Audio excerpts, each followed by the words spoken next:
Good morning, dear family. It's rare that I talk about events of national importance because that often leads to political discussion and even argument, and I genuinely believe that as an ordained minister, I'm called to something higher than that. However, it's also rare that a U.S. president is inaugurated. It only happens once every 4 years. Rather than discuss the event itself, I thought it necessary to discuss a hymn written just 11 years after the Civil War had ended.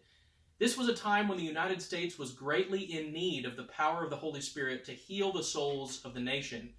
That's when an Episcopal priest from New Hampshire named Daniel Roberts wrote God of Our Fathers for the country's first centennial in 1876.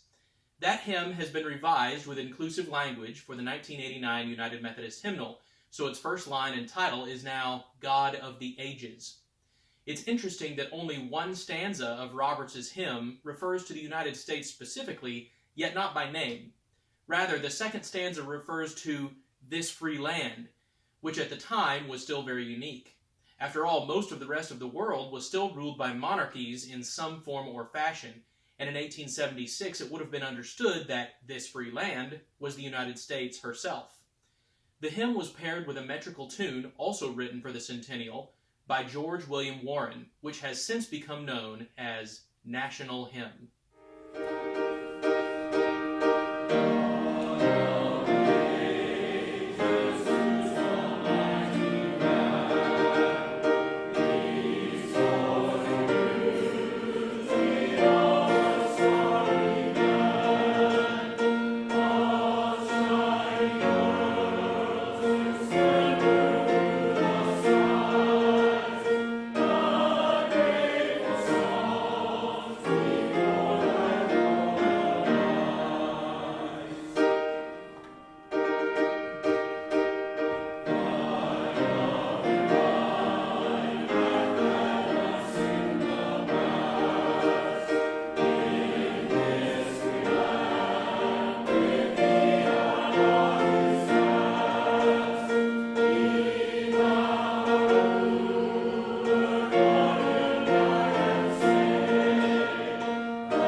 Today, as you do your work, I hope you'll stop at noon and do two things.